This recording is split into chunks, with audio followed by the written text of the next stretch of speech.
এতিয়া সাধাৰণতে দেখা যায় বিৰোধী দলৰ এগৰাকী সাংসদ বা বিধায়কে কেতিয়াও প্ৰধানমন্ত্ৰী মুখ্যমন্ত্ৰী বা বিভাগীয় মন্ত্ৰীসকলৰ ওচৰলৈ গৈ অঞ্চলটোৰ উন্নয়নৰ বাবে কাম কৰাৰ বোলে খুব কম 5% মানুহ পোৱা যায় তেনেধৰণৰ গতিকে এতিয়া তেওঁ অৱধাৰিতভাৱে ধৰি লোৱা হ'ল আপুনি যোৰহাটৰ সন্মানীয় সাংসদগৰাকীৰ কথা কৈছে তেওঁ মূল কামটো হ'ল ৰাতিপুৱাৰ পৰা গধূলিলৈকে অকল আমাক সমালোচনা কৰা মোদী ডাঙৰ পৰা হিমন্ত বিশ্ব শৰ্মাদেৱলৈকে তেওঁলোকক সমালোচনা কৰা এনেধৰণে মাইক্ৰফোনৰ আগত সুন্দৰভাৱে কথা কোৱা সংসদৰ বা বিধানসভাৰ বাহিৰৰ ভিতৰত কথা কোৱা এইবিলাকত তেওঁলোকৰ মূল কামখিনি সীমাবদ্ধ হৈ থাকে আৰু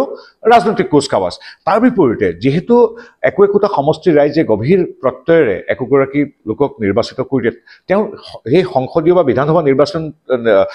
বিধানসভাটোৰ ৰাইজৰ প্ৰতি কৰণীয় কৰ্তব্য আছে কিন্তু উপায় নাই তেওঁলোকে এটা ফাইল লৈতো আৰু এতিয়া গৌৰৱ গগৈ বা যিকোনো এগৰাকী বিৰোধী মানুহে গৈতো আৰু হিমন্ত বিশ্ব শৰ্মাৰ ওচৰলৈ লৈ যোৱা আমি দেখা নাই বা মোদী ডাঙৰ ওচৰলৈ লৈ যোৱা দেখা নাই কাৰণ তেওঁলোকৰ মূল কামটো হ'ল বিৰুদ্ধাচৰণ কৰা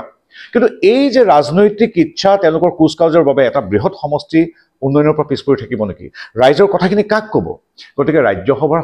সাংসদৰ সুবাদত যেহেতু আমি গোটেই অসমৰ বিভিন্ন ঠাইত কাম কৰিব পাৰোঁ সেইকাৰণে হয়তো দল বা মুখ্যমন্ত্ৰীয়ে যথেষ্ট দায়িত্ব তাত অৰ্পণ কৰিছে যাতে সৰ্বসাধাৰণ ৰাইজৰ যিবিলাক কথা সন্মানীয় ব্যস্ত সাংসদগৰাকী নুশুনে দিল্লীস্থ সাংসদগৰাকীয়ে নুশুনে যি হয়তো খুব কম যাবলৈ সুবিধা পায় সময় নাপায় গতিকে তাতকৈ তেওঁলোকৰ মনৰ কথাখিনি শুনি ৰাজ্য চৰকাৰ কেন্দ্ৰ চৰকাৰ মই কোৱাটো উচিত বুলি স্থানীয় ৰাইজেও ইতিমধ্যে কথাষাৰ আদৰি লৈছে আমাৰ দল বা চৰকাৰৰ ফালৰ পৰা আমাৰ মুখ্যমন্ত্ৰী মহোদয়ৰ ফালৰ পৰা অৰ্থাৎ মোক কোৱা হৈছে গতিকে খুব